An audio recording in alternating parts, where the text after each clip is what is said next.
G'day, everyone. Welcome to Coast Watch Football. This is our round one A-League men's recap, the first round of the 2024-25 season. Absolutely jam-packed with action, with drama. We're going to be going through all 6 matches, the big talking points from the weekend, and you guys are going to be joining me in the conversation here live on YouTube. We're also going to be putting out these episodes on the podcast platforms as well. So if you can't join us live on a Sunday evening, you can join us on your favorite podcast platform. But hope you guys enjoyed round one of the A-League 2024-25 season. I certainly did. I was, of course, at the first game of the season. Mariners victory, scoreless draw, but still an entertaining game. Of course, we had the Sydney derby, which ended up 2-1 to Sydney FC. And, of course, A-League debuts for Douglas Costa and Juan Mata. Auckland FC winning their first game as well. A historic occasion for the A-League, for Auckland FC, and great to see a sellout crowd down there at Go Media Stadium as well. And we also had a big win to round off the weekend as well. Macarthur 6, Perth 1. So much to talk about from round one. We're going to be going through all the games. We'd love to get your thoughts on the matches as well. How you're feeling after this weekend. What's the emotions like? Because we've learned a lot just from this opening round, and can't wait to dive into the coming rounds as well. Let's jump into the live chat. First of all, we've got some great comments coming in. Jets Football, always great to see you here. Says, what an opening weekend. Fantastic match week 1, says Eliezel as well. Klamala is class, says Joshua. A fantastic first outing in the A-League for Patrick Klamala as well. Hey, Sydney FC striker, scoring the winner in the end in the Sydney derby. Good to see Troy here in the live chat as well. Says, good timing. Just got home. Good timing indeed, Troy. Glad you can join us here. And we are hoping to do these live on YouTube every Sunday evening after the A-League round wraps up. Nathan, good to see you here. Says, how are you today? I'm doing well, Nathan, and I hope you're doing well as well. So much to talk about. We're going to go through one game at a time. And, of course, I think we have to start with the Sydney derby. Sydney FC 2, Western Sydney Wanderers 1. And, of course, I mean, the big headlines are the debuts in the A-League for Douglas Costa and Juan Mata. Douglas Costa starting in this match for the Sky Blues, Juan Mata coming off the bench. And it was great to have, what was like roughly half an hour or whatever, to have both of these guys on an A-League field at the same time. Who would have thought a few months ago when all the focus was on budget cuts and all the sort of the off-field drama, clubs potentially folding, Newcastle Jets were trying to find owners. And then a few months later, we're talking about Douglas Costa and Juan Mata playing in our league. So things can turn around pretty quickly. Obviously, the league still has its issues, but it's time to focus on the positives now that the football is back. Sky Blues, let's talk about the setups for these games, the formations from two teams. The Sky Blues, pretty much a full string setup. And I would love to hear from Sydney FC fans, especially how you feel about this starting 11. It feels like this was Sydney FC's strongest 11. They weren't really missing anyone. Red men and goals, a back four of Grant, Matthews, Popovic, Courtney Perkins. Sort of that defensive midfield duo is Leo Senna and Caceres. The front four, Waheem, Lolly, Costa, and Klamala. It was Douglas Costa who was playing on that left side predominantly. We have seen both Lolly and Costa switch sides at times during the Asian Champions League 2 games. Complaining Sydney FC supporter in the live chat says, I think it was a strong 11. For me, their strongest 11. Hey, absolutely their strongest 11. Marcus says, want to see more of Waheem. Yeah, he was relatively quiet in this game. He was really good in a couple Asian Champions League 2 games that we've seen already. He was, compared to the other attackers, probably a little bit quiet. And of course, Patrick Klamala up top was very lively in this game as well. So in terms of Western Sydney Wanderers and how they approached this game, it was quite fascinating looking at their starting lineup because, I mean, just comparing it on paper, there's just far more quality there for Sydney FC. Some youngsters named in the Wanderers lineup with the likes of Dylan Shikluna, of course, Alex Bonatig at the back. They had young Aiden Hammond, who started on the left and scored in this game as well, which was a great moment for the youngster.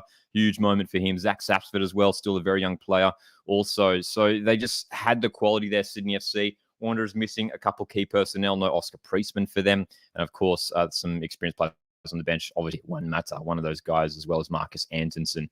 So Sydney FC, they certainly with a better team for the entire 90 minutes. Wanderers did have their passages of play where they did look bright. When we look at the stats overall, 19 shots for Sydney FC, 11 shots for Wanderers. Possession stats were pretty even in the end, actually, 51% for Sydney. Obviously, towards the end of the match, I mean, the red card Max Burgess sort of changed things for the final stages, and Wanderers had the bulk of possession towards the end there.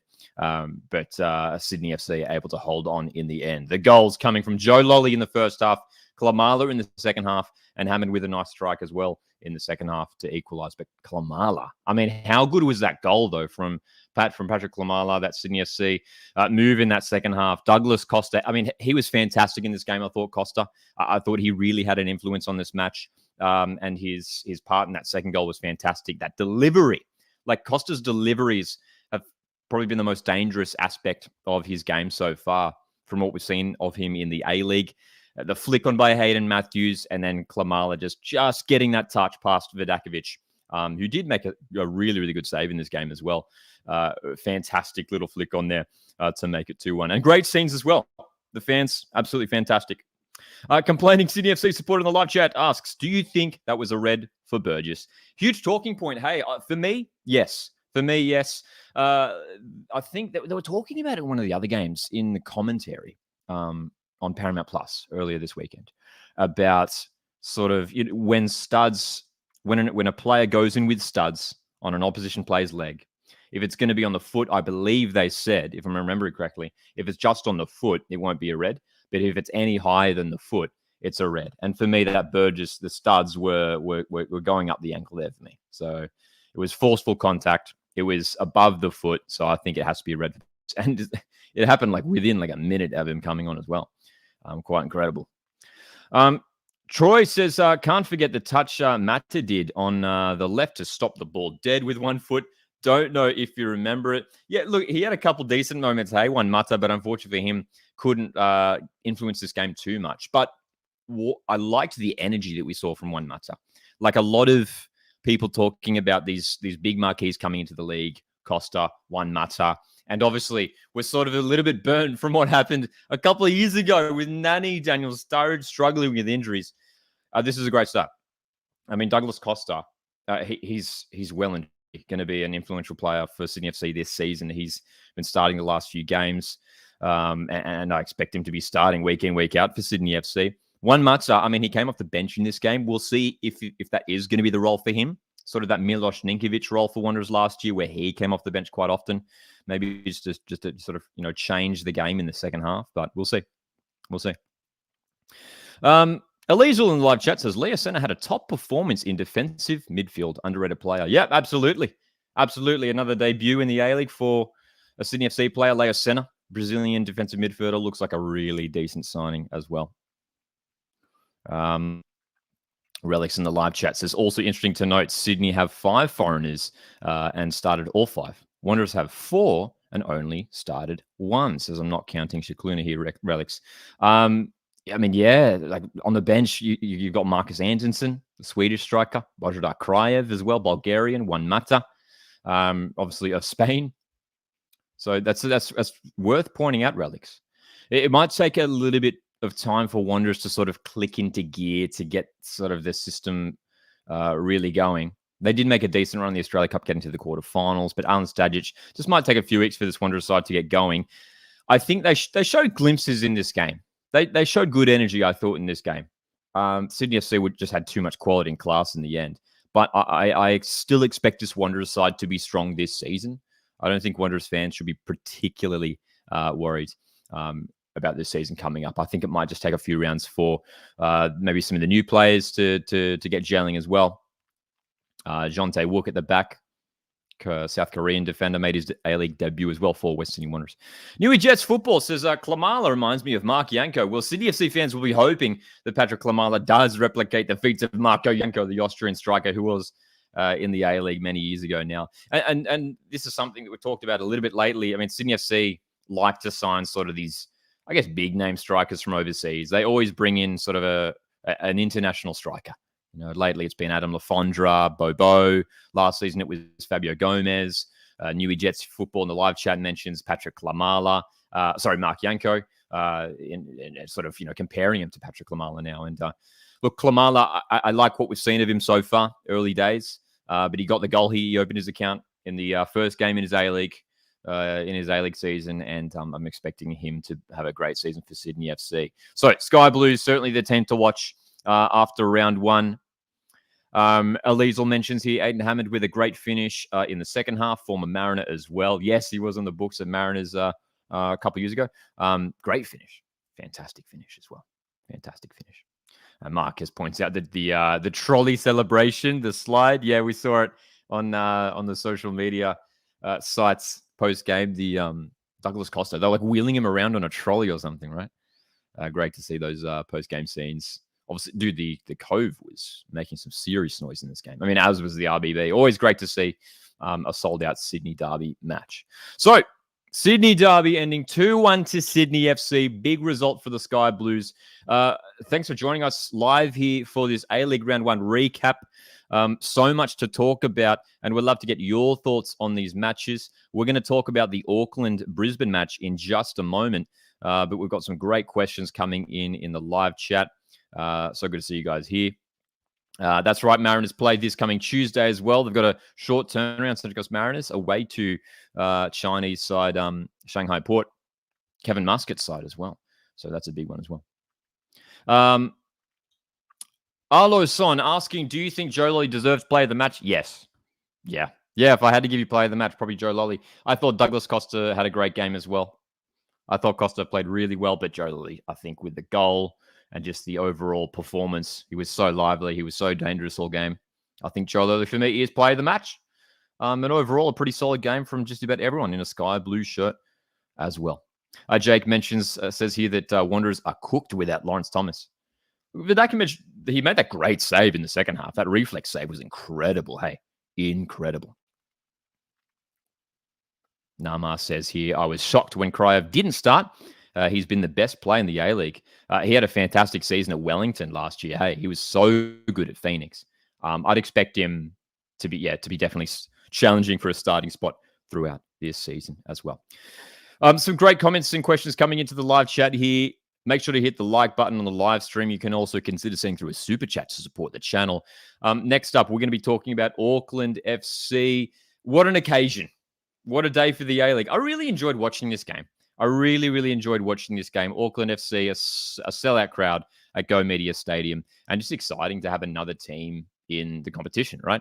And obviously very much looking forward to the New Zealand rivalry that is going to be the first game's coming up in just a couple of weeks' time. Hey. So Auckland 2, Brisbane Roar 0. Van der Sarg with the own goal just 8 minutes in. So Auckland FC's first goal in the A-League wasn't even scored by their own player. Logan Rogerson scoring in the second half to seal the 3 points for the New Zealand club. And I tell you what, I'm a little bit scared of this Auckland FC team. They're looking good. This was their first game as a team, and they were playing some beautiful football. Look, obviously in front of a sold-out crowd, the energy is going to be high. They're going to come in and put in a good performance. I think many of us expected them to win opening round, and they did get that. It wasn't perfect. Don't get me wrong. Like, Brisbane had their opportunities for sure. I thought for the Raw, just to talk about them first up briefly, Costa had some really good signs. He was playing on that left-hand side. I thought Jay O'Shea was controlling that midfield pretty well. Jelicic was looking dangerous. Waddingham had a couple of shots as well. We had some debuts as well. Waleed Shaw started this game in defense. Rafael Strike coming off the bench as well. So Brisbane Roar, certainly a tricky team this season, but so much to talk about in regards to Auckland. Newy Jets here in the live chat says, very special for Auckland. Absolutely loved the pre-match coverage as well. Great for the league. Ryan here in the live chat. G'day, Ryan says, Auckland look like they will be a really hard team to beat at home. Yeah, and this might be a season for Auckland, sort of reminiscent of what we saw from Western Sydney Wanderers back in 2012, where they're just packing out the stadium and they just create a really hostile atmosphere for opposition teams. Obviously, the atmosphere at this game was sort of a party vibe, you know. It's the club's first ever game, and there was certainly that party vibe. But look, when they host Wellington later in the season, next week they have Sydney FC. That's a huge game. That's a huge game. We're going to talk about later on towards the end of the stream. We're going to talk about, do a quick little look ahead to round two's games. Next week, all Sydney is shaping up as the game of the round. So, yeah, man, I'm really scared to face Auckland this season, that is for sure. I mean, so many players to talk about for Auckland FC. Hiroki Sakai was fantastic from right back. He set up that first goal. I was really impressed with Vestrata and Gajegos in midfield. I thought they were fantastic. Rogerson, Gillian, really dangerous on the wings, especially Liam Gillian, man. He was getting forward and creating some real havoc in the final third. Guillermo May was providing some good opportunities as well. Great movement. Jake Brim is always dangerous, as we know. And in defense, I mean, all over. I mean, that Auckland FC, that backline is looking really strong. And Alex Paulson, obviously one of the best goalkeepers in the A-League. Troy in the live chat says Sakai was so good. He just made everything look effortless. Some of his passes were just brilliant. Yeah, and it was what I loved as well. And you guys probably noticed this as well when Auckland scored that first goal. The celebration, like I think that said a lot. I think Auckland's celebration for that first goal said a lot. And I think the commentators, I think it was Jason Pine who was in commentary, mentioned it at the time. How, this is a guy who has played over 70 caps for Japan, has spent many years in the biggest leagues in world football. He's come here to Auckland, captaining the club in their inaugural campaign. And the way he celebrated with such passion, absolutely fantastic. Perth Glory Shorts in the chat says Sakai, top-class right back in the A-League. Look, there's an argument that he is the best right back in the league, obviously based off his his experience and the quality. He probably is the best right back in the league. And who knows, if he keeps this up, he could be in the team of the season come the end as well.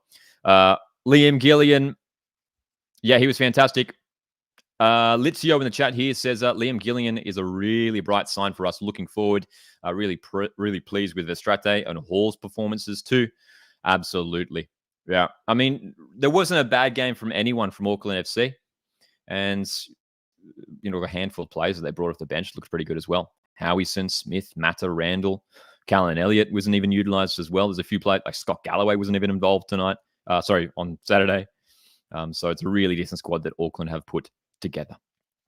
Spencer in the live chat here tonight, not happy with the result in the end. Spencer is for those that don't know, is a very passionate Brisbane Roar fan. So commiserations to you, Spencer. Another comment here in the live chat says Sakai played for Hanover and Marseille. There you go. Bundesliga, Ligue 1 experience as well. Fantastic. Elise in the live chat also says Francis De Vries had a top game. Close to man of the match, was bombing up that left flank and causing havoc. Absolutely. And obviously assisted that second goal. Fantastic cross to find Rogerson at the far post. So, yeah. I just want to reiterate, how dangerous I think this Auckland team is going to be this season. In terms of the stats from this game, 16 shots for Auckland, 12 for Brisbane. Brisbane, in the end, did end up with more possession, 59%. Again, we're obviously talking a lot about Auckland FC. They're the new club. But Brisbane, they will be a tricky team this season. They did have some good moments in this match as well. Once again, make sure to hit the like button here on the live stream. So good to see you all tuning in for our first round recap of the season. We are hoping to do these every Sunday evening, so make sure to join us for that. As Jake says here in the live chat, Sakai with 71 Japan caps. Fantastic. It's just so good to have a player. Obviously, earlier on, we were talking about Douglas Costa and Juan Mata, but, what a player to have in the A-League as well. Hiroki Sakai, a player who has played at the top level in world football. Hey, next up, we're going to talk about Macarthur FC, Perth Glory, because this put up the biggest scoreline of the weekend. An absolutely incredible performance from the Bulls. Let's talk about it right now because, goodness me, Macarthur FC, absolutely terrifying. They tore Perth Glory to shreds in this game. They were incredible. 6-1. 6-1. Ashley here in the live chat says, Perth Glory are not A-League level. They did not put in a performance that was up to A-League standard, that's for sure. Ashley says it could have been 10-1. It could have, absolutely. They had chances. Perth Glory Shorts in the live chat says, no, I insist. You don't need to do this. I apologize, Perth Glory Shorts. Relix's question here in the live chat is a really good one. So Relix asks here, incredible performance from the Bulls or extremely poor performance from Perth? I was thinking about this while I was watching this game, and I think it's a combination of both. First of all, let's talk about these stats because it paints the picture. Macarthur, 21 shots, 13 on target, 69% possession. Glory, just 7 shots with 4 on target. Did get the goal in the second half, courtesy of Adam Bagaria scoring his first A-League goal. But goodness me, Macarthur SC, especially in that first half, just unstoppable. Jed Drew, 7 minutes in. Jake Holman, 10 minutes in with a second goal. Tommy Uscott getting on the score sheet just after 21 minutes. And then by half an hour, Macarthur SC were up 4-0. Marin Yakulic grabbing 2 goals in that first half. They went into the halftime sheds 5-0 up. Valerie Germain grabbing number 6. And then Perth Glory grabbing a consolation at the end. The only sort of positive from Perth Glory is the fact that they, in the second half, it was 1-1. If you look at the second 45 minutes, the scoreline was 1-1 in the end, whereas that first half was indeed 5-0. In terms of Macarthur SC, there's a lot to talk about there, but we will quickly touch on Perth Glory and their team, and we'd love to hear from Perth fans how you feel about this performance and your team going forward. Perth Glory Short says, we're terrible in defense. We're ripped to shreds. Absolutely. I mean, the defending was just simply atrocious. I mean, there isn't really any other word for it. For just about all the goals. I mean, there was just so much space in Perth Glory's box and a really concerning amount of space between the back four and Perth Glory's midfield. That was the concerning thing. Even like in the first 15 minutes of the game, it was opening wide up for Macarthur SC in attack, which is what we might see in the last 10 minutes of a game when, players are running out of energy and the game starts to open up. But this was happening in the first 15 minutes. It was really, really weird. Nama says they need a Amini ASAP. Well, they needed more in midfield, that's for sure, because they were absolutely getting destroyed in that area of the park. Ludo in the live chat here says 5th goal was horrible. They just watched the ball cross through the box. Yeah, it was pedestrian defending from Perth Glory. Luis Kanga on debut at the back. Labib was there. Majeka Dumni, Lizaleski. So a few young defenders there. Ollie Sale, again, just conceding so many goals for Perth Glory, unfortunately. Bodnar and O'Neill with the 2 central midfielders. And Bodnar was one of the players who got subbed off pretty early on. He just struggled so much in this game and had a terrible giveaway for the first goal. Terrible giveaway. I mean, literally just a back pass straight to an opposition player who, had an easy finish from there. So really a lot of work to be done for David Zdrilic. And we were positive about Perth Glory heading into this season. New owners, a lot of excitement around David Zdrilic, who was part of the coaching staff at Sydney FC last season, and so many new signings. And we think back to the end of last season for Perth Glory, the way that they just picked up some incredible losses at the end of last season. They just conceded so many goals in the last few rounds of last season. And I think Glory fans were probably, hoping that this game would have sort of, shown something different, right? With so many new players coming in. But it was just more of the same from the end of last season. Conceding goals, just so frail at the back. David Zdrilic has a lot of work to do. And next week against Wellington Phoenix has become a crucial game just to get the fans on board after this shocking result. Round 1. Perth Glory Short says, I wanted Cook on. Well, I'll tell you what. I mean, Ollie Sale, he was not at fault for many of these goals at all. It was more so the defending. So, look, does Ollie Sale get dropped? Maybe. Cameron Cook is a fantastic goalkeeper as well. Owen here in the live chat. G'day. Owen says, lack of energy from Perth's defense. Feel bad for Ollie Sale. Made quite a few good saves. Yakulic and Drew worked well together. Hope we can get Economides into the squad in the coming weeks. And Owen, that segues us nicely into this Macarthur squad. Let's talk about the positives. Because Macarthur SC, after winning the Australia Cup, have shown up in the A-League. And my goodness, they may well be a force to be reckoned with. I mean, that front four was insane in this game. Jedru was tearing it up on the right wing. Jake Holman was fantastic in the middle of the park. And Marin Yakalish, I tell you what, we're not getting carried away. We don't want to get carried away. But I'm just going to say, if we're backing someone to win the Johnny Warren medal this season, Marin Yakalish has made a great start. I mean, fantastic in their Australia Cup run. He was so good and has come in here. He's grabbed 2 goals and an assist in his first A-League game for the Bulls. Jermaine was great as always. That front 4, man, is so dangerous. And as we were talking about just before, I mean, does Economides come into this team? I mean, I don't know who you drop. I don't know who you drop from that front 4. Hey, I don't know who you drop. Kazora in the chat says, as a Perth fan, it was a shocking performance. Sale wasn't at fault for any of the goals. It will take time for this new team to gel. Of course, yes, that is worth pointing out. Hopefully, Glory can improve in the coming weeks as well. What a start to our season, says Cody. Cody is a passionate Macarthur AC fan. Defensively, overall, very solid as well from the Bulls. Uscock getting himself on the score sheet.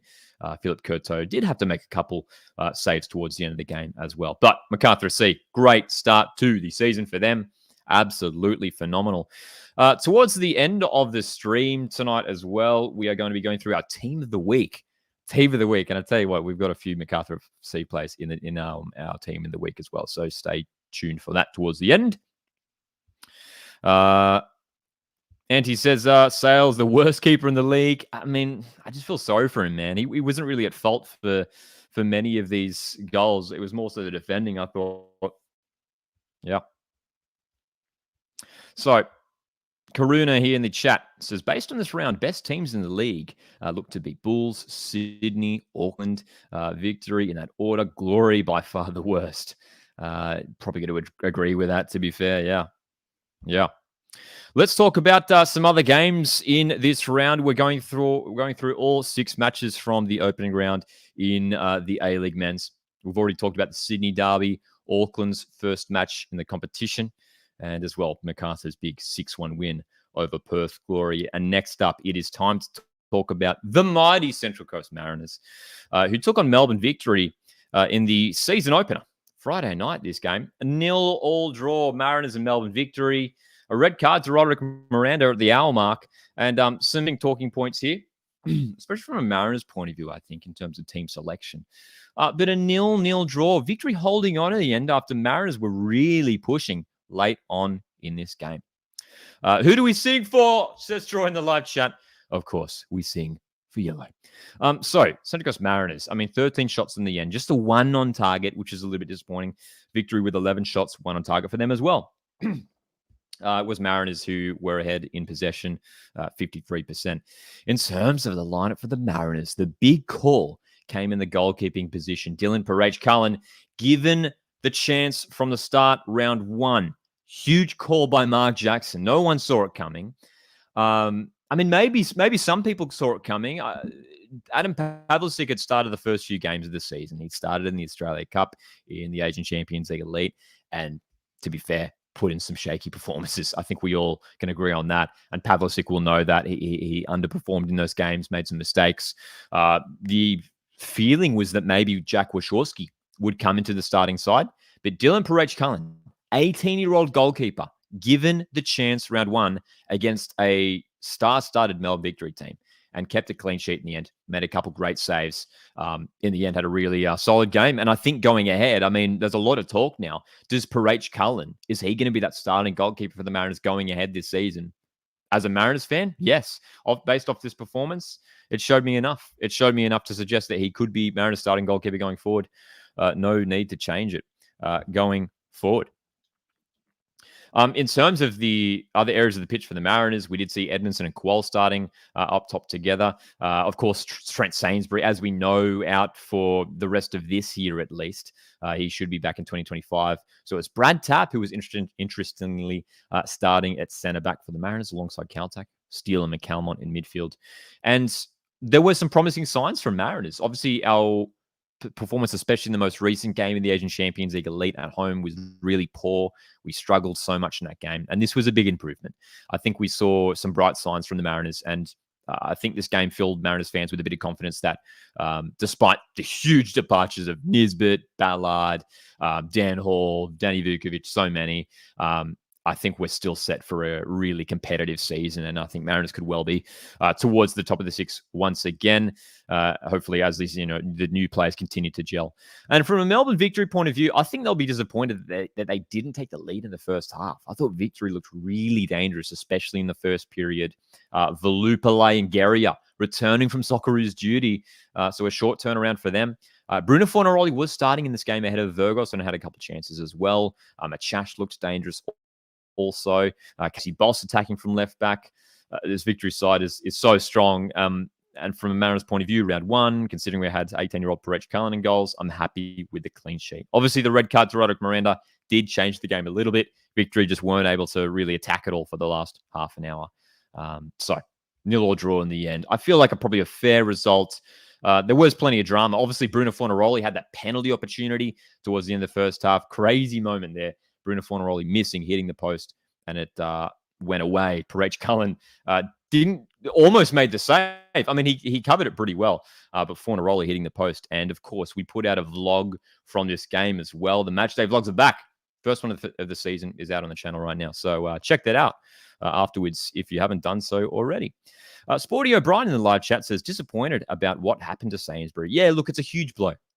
It is a huge blow for the Mariners. This guy who was obviously a part of the Mariners team who won their first ever championship back in 2013, returning after a fantastic career overseas, given the captain's armband, so much excitement around Trent Sainsbury returning to the coast and the A-League.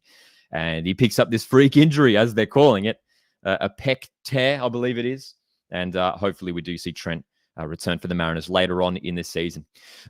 If you guys are enjoying this stream, make sure to hit the like button. You can also consider sending through a super chat. Great to see everyone here. We are hoping to do these live round recaps every Sunday evening.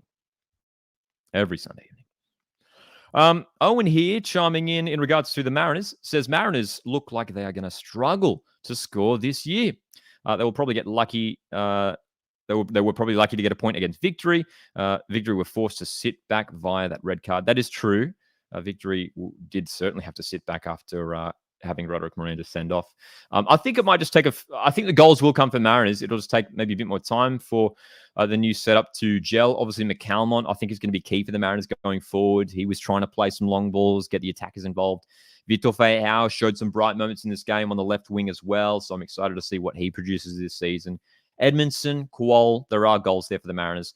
Of course, worth noting, no DiPizio involved in this game as well. So hopefully we do see him return soon as well.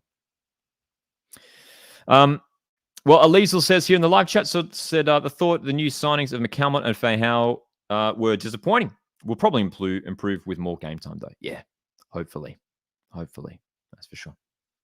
So, 0-0 in the end between Mariners and Melbourne Victory. Melbourne Victory next week have the Melbourne Derby. We're doing a live watch-along for that game as well on Saturday night. And they will be without Roderick Miranda, which is a huge, huge blow. And so, because Mariners, of course, that Asian Champions League elite game midweek. We're going to be doing a live watch-along for that one as well on Tuesday night before heading away to Adelaide on Saturday. That'll be Adelaide's first game of the season as well. Newey Jets football. Always great to see Newey Jets in the chat. Newey Jets has been putting out some great A-Leagues content, so make sure to check out Newey Jets football on YouTube. Who asks here, what did you make of Moragas? Moragas. He has so much stamina, a very attacking fullback, loves crossing. Yep, had a decent game. Got forward on a number of occasions, and I love what he provides with his pace, with his crossing. As you say, the Newey Jets football. Fantastic delivery from Lucas Moragas, and he's going to be key for the Mariners this season. Great to see so many of you in the chat tonight. Julian's here as well. Good evening, Julian. Boston here in the live chat as well. Says, Lockie, I met Douglas Costa and Anas Waheem. Excited for you, my friend. Excited for you. Douglas Costa, great to see him getting involved with the Sydney FC fans, that's for sure. So, 0-0 in the end between Mariners and Melbourne Victory. We've still got a few more games to talk about before we dive into our team of the week for round one at the end of the episode.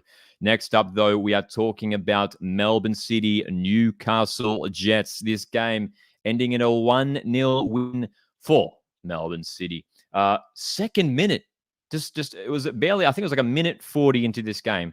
Macarthur opened the scoring for Melbourne City, and that made the difference in the end. A red card in the 70th minute for Jimmy Jagger. He was sent off after a bit of a clumsy incident, which caused a little bit of a flare-up. But quite interesting when we look at the stats for this game. The stats coming from Google. Same number of shots and same number of shots on target. 14 shots, 4 on target for both teams. Newcastle Jets with a little bit more possession in the end. And a lot of those opportunities for Newcastle Jets did come towards the end of the game. But I think the thing that really hurt Newcastle in the end is just the lack of quality up top. Obviously, a number of new players in this setup for Newcastle Jets, especially up front. Wellersol was making his A-League debut. Again, showed some promising signs. Might take a few weeks to sort of really, get comfortable in the A-League. I think he could have a decent season with Newcastle Jets. Was only given about an hour or so in this game. They had some young guys come on as well, didn't they? Will Dobson coming on. Ben Gibson, former Appia Leichhardt striker, also came off the bench. And Clayton Taylor, it was interesting to see that Clayton Taylor didn't start in this game, which Newcastle Jets fans, I wonder how you feel about that one. I mean, Clayton Taylor was probably the Jets' best player last season and was on the bench in this game. Aquilina and Eli Adams playing in those wide positions. So, West Sydney fan, in regards to that Jago red card, says Jago really thought he'd get away with stomping into Eli Adams' back. It was just like a weird decision, wasn't it? Like, both players were getting up and Jago just sort of it was completely unnecessary. He so easily could have just stepped to the side, stepped away from Eli Adams, who he sort of fell on top of, and brings the foot up and steps on his back. I mean, with VAR, with all the referees around, they didn't even need VAR. The referees made the decision. The referee, I'm pretty sure it was Sean Evans, had a chat to the fourth official, and they're like, "Oh yeah, he stepped on his back, red card." It was simple. So Jimmy Jago, it was just a bizarre move. And now he's going to be missing for the Melbourne Derby next week as well. Owen here says Jets were caught sleeping early. Other than that, the first 5, I think Jets were the better team for majority of the match and lack that finish, but have the potential to be a strong team this year. Troy says, Wellersol looked good. He has a good pass and barely gave the ball away from what I saw. Bilbo Baggins in the live chat says, I think City looked good before the red. One positive is the likes of Lecky, Kewen, Ferreira, not even in the starting 11 yet. That's, definitely worth pointing out. Of course, no Max Caputo, who's out with injury also. A couple of youngsters coming off the bench. Ferreira did come on for his A-League debut as well. Andreas Kewen, the Austrian defender who they signed in the off-season, didn't even come on in this game. Still a number of players who could come into the starting 11 as well. So, in terms of what we're going to see from Newcastle Jets going forward, I think I like to think, even though they're my rivals, I do like to think the Newcastle Jets could really trouble some teams this season. They'll be disappointed about this result round 1. On another day, they easily could have found the equaliser in the end. City were really on the back foot for the final 10, 15 minutes. Yeah. West Sydney fan with a good question here. Thoughts on Nathaniel Atkinson playing as a left-sided central midfielder rather than his traditional position on the right of right back? Yes, that was a real surprise. I don't think anyone saw that coming. Nathaniel Atkinson was sort of playing on the left side of a midfield 3. Jago was sort of sitting the deepest, and Jugarkovic was on the right. Very interesting call from Aurelio Vedma. Obviously, it's an interesting one. You look at City's right side. Callum Talbot is a fantastic right back, so you don't really want to bench Callum Talbot. Jonathan Cohen, I thought, was really good in this game. He made his A-League debut on that right wing, and he looked good. Atkinson could also play that side. So it's probably not his best position. He is definitely more dangerous on that right flank, staying out in a wide area. Didn't do too much wrong in this game, Nathaniel Atkinson. He was the player that was subbed off when Jimmy Jago was sent off in the end as well. Newey Jets football chiming in regards to his team's performance. Says disappointing loss, especially with the buzz around town. A decent crowd. We controlled the game in the second 45, I believe. Missed Lockie Rose. That's worth pointing out as well. Newey Jets. Yep, no Lockie Rose in this match as well for Newcastle Jets. Hopefully he arrives sooner than later for Jets fans as well. Newey Jets also saying, interested to see whether it's Vidic or Ben Gibson who starts up top. Yeah, look, it's interesting to see that Vidic was hooked at halftime. Ben Gibson was given the opportunity in the second half. Western Sydney fan says, I reckon Vidic should get the chance. Has looked good. Yeah, scored in the Australia Cup as well. Indeed. T-Bone's in the chat here. Says, I saw Lockie Rose yesterday at the game. Said he said he caught his foot in the ground when shooting and training. There you go. Hopefully nothing too serious for Lockie Rose, hey?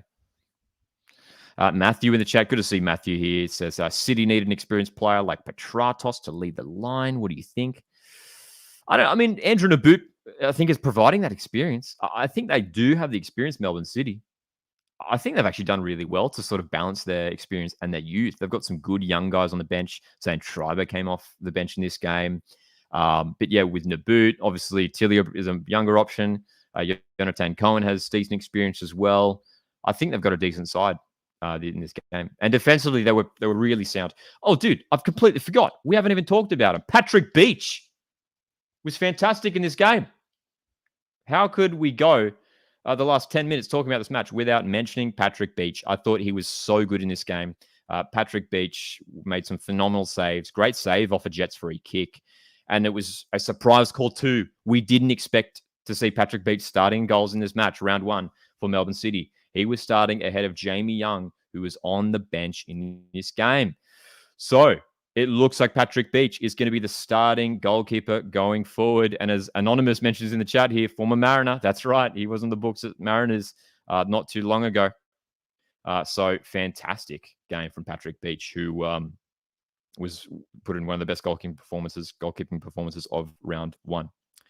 So one more game to talk about. We're going to jump into it very, very shortly.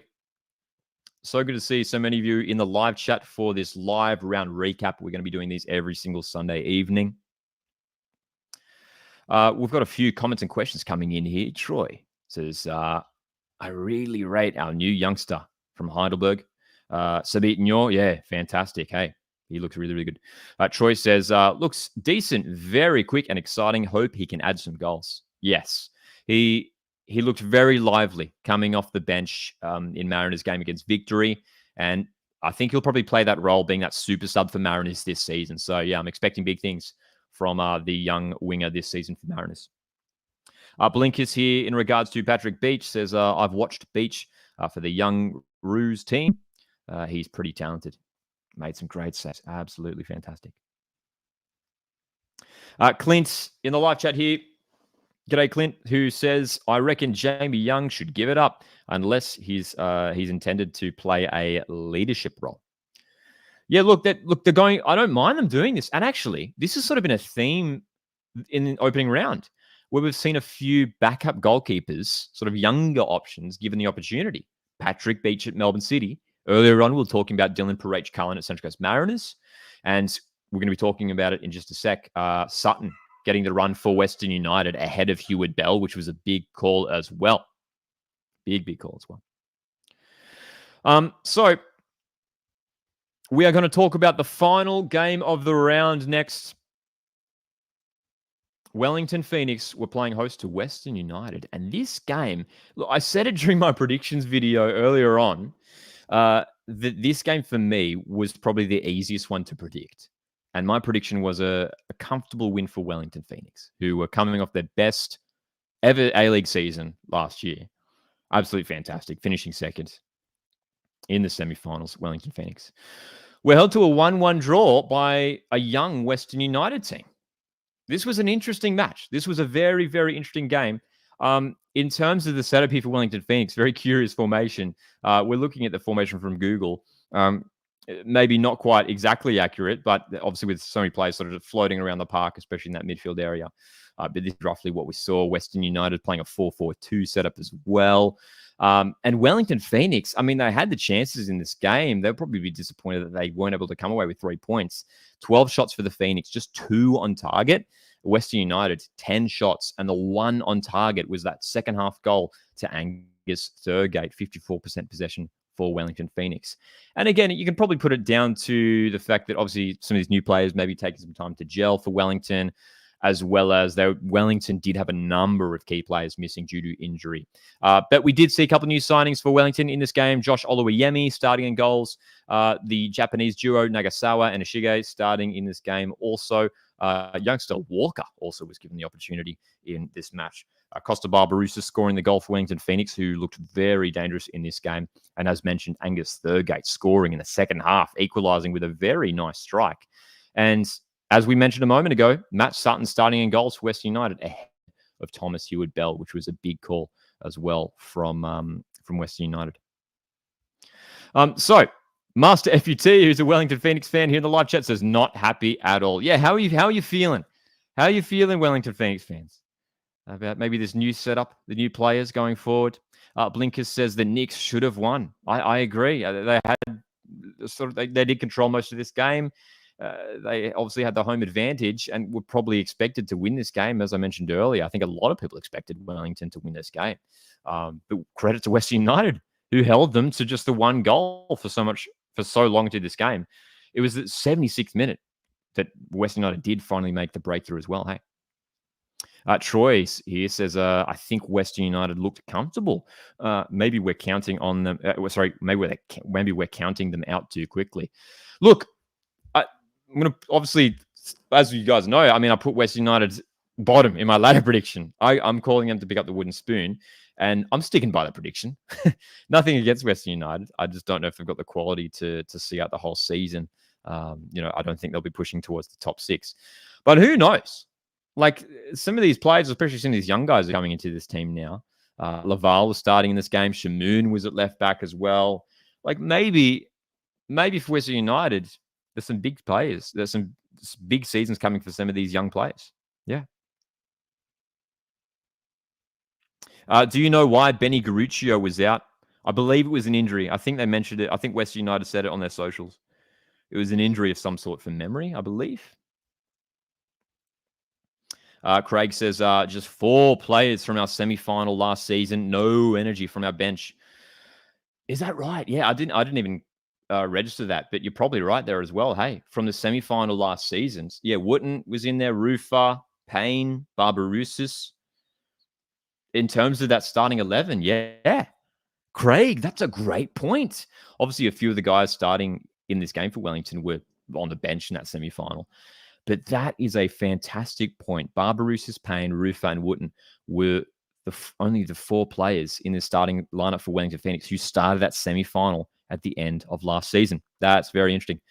James here in the live chat says, promising signs from the Knicks. Walker and Ishige looked good. Could be worse. Could be Perth. That's true. That's true. And speaking of Perth, Wellington do have Perth Glory next up away next week as well. T-Bone says, Barbarouses had so many chances over the whole game. He did. He looked very dangerous, Barbarouses, and obviously took his goal well, was in the right spot at the right time. I'll tell you what, it was a nice goal from Wellington Phoenix. The free kick, Isaac Hughes with a fantastic header to play it into that danger area. Sutton didn't come for it, and Barbarouses tapping home. It was a nice goal. Really, really nice goal, hey. We love the time zones, don't we? As John says here in the live chat, early kickoff in Wellington worked out to be 11 a.m. local time in Perth. There you go. Master FUT says, very happy with Nathan Walker. Yeah, look, huge opportunity for the youngster, and we're expecting a lot of young players to get some minutes at Wellington Phoenix this season. Jaden Smith came on for his A-League debut, and they've got a number of youngsters who weren't even involved in the bench who I'm sure will play a big role this season, the likes of Gabriel Sloan Rodriguez as well. Tayo here says, Phoenix, so boring. Yeah, look, it might take just a few weeks, I think, for them. This is a thing we're saying about a lot of these teams, but it will take a few weeks to get the new guys gelling, to get this new system gelling here. And I'm expecting Wellington to be a dangerous team once again this season. But considering they were so strong at home last season, they won so many of their home games, I think Giancarlo Italiano will be disappointed that they weren't able to claim 3 points here. And look, have an interesting test next week, traveling to Perth Glory, that's for sure. So we've got some huge games coming up next week. We're going to talk about our team of the week in just a moment. T-Bones in the live chat says it's very surprising that there has already been 4 red cards in the first round of this A-League season. Has there been 4? I thought there was only 3. You might be right. Has it been 4? There's been the Miranda one, Jago, Burgess. Am I missing one? I might be missing one there, but I believe there might only be three.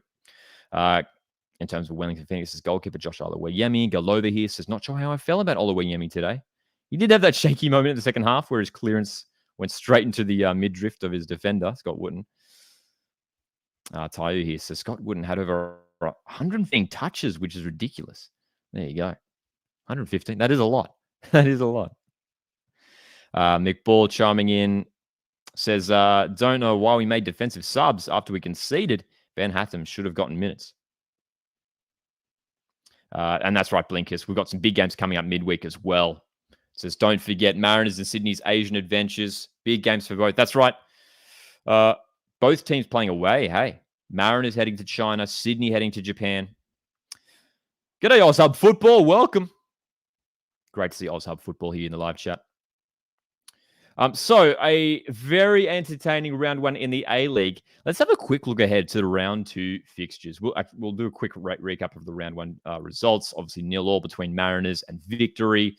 2-0 to Auckland FC over Brisbane Roar. Great to see Auckland with a sellout crowd for their first ever game. Newcastle Jets 0, Melbourne City 1. Sydney Derby ending 2-1 to Sydney FC with debuts in the A-League for Douglas Costa and Juan Mata.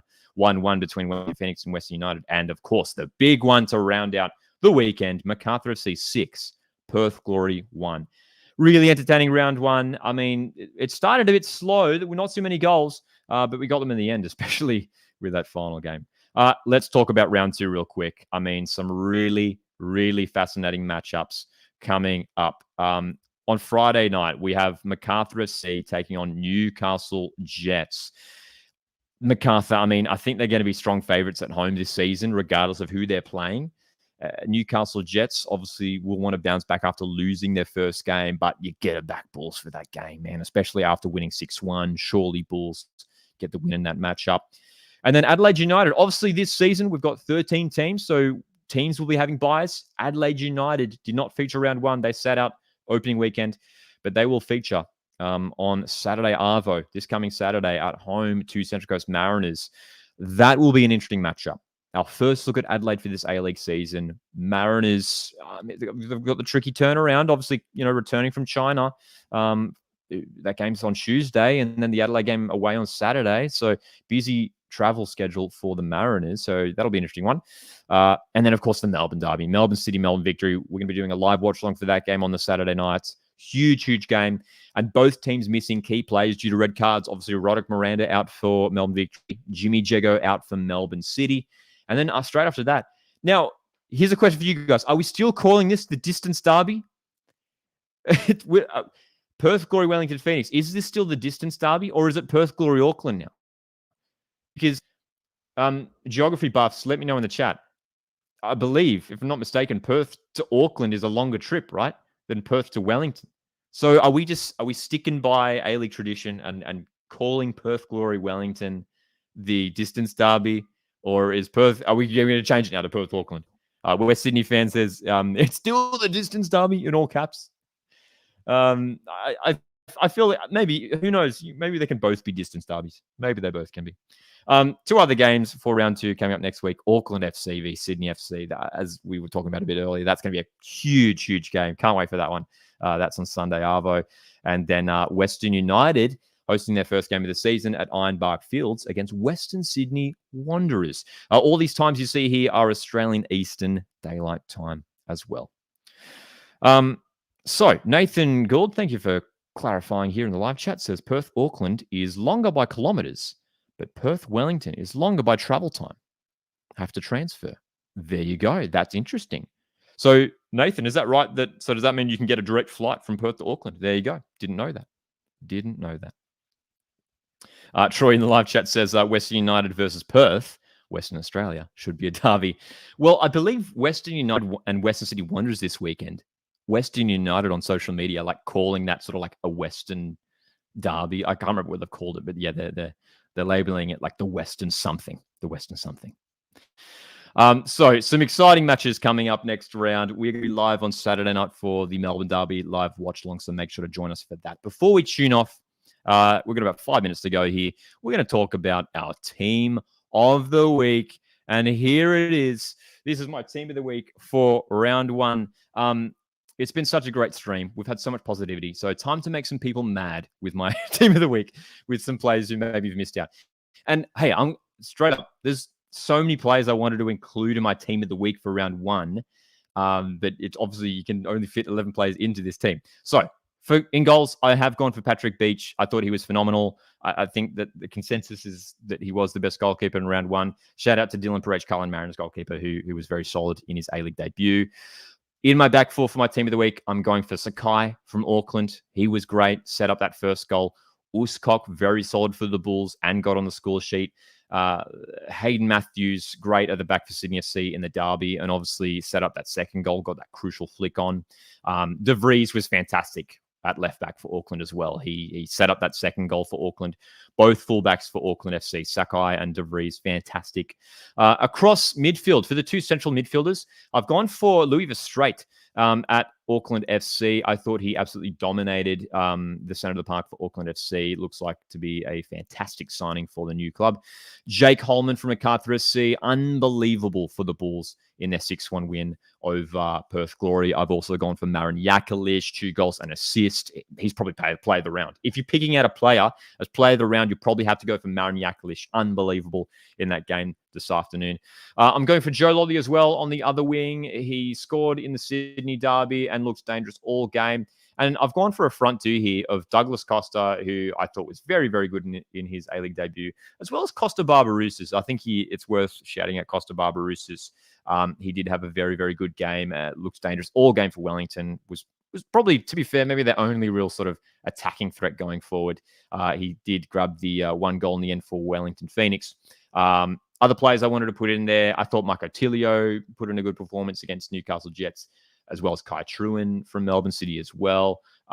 So many players we didn't put in that could have easily slotted into this lineup. I thought Brian Kautak was good for Mariners. I thought Dan Hall was great for Auckland FC. So lots of players we didn't put in there. That is for sure. How are we feeling? How are we feeling? Angus here says Klamala over Costa, in my opinion. He was fantastic. Yep, Klamala was great. Klamala was fantastic. Fab says, I'm a Wanderers fan, but I thought Grant had a cracker game. Sakai was a bit quiet for majority of the game, if I'm honest. Nathan Good also says Klamala, surely. Yeah, very good as well. Certainly not Luke Bodnar. Certainly not Luke Bodnar. Nathan also says that Leo Senna was hard done by. He was good as well. He was absolutely good. Chuck Meat says would swap third for Verstraete and Klamala for Barbarouses. Yeah, I think could definitely see. Wouldn't have mind to see either of those guys in a team of the week for sure. OzHub Football here in the live chat says, I agree with that team of the week.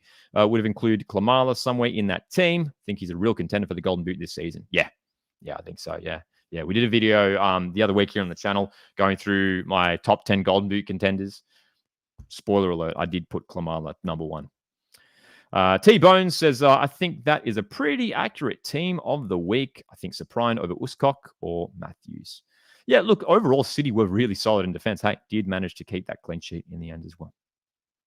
So there is my team of the week for round 1. And thank you very much for tuning into our first round recap. We're going to be doing these every Sunday evening. If you feel like Sunday evening is a good time for you to join us live here on YouTube for these live round recaps, let me know.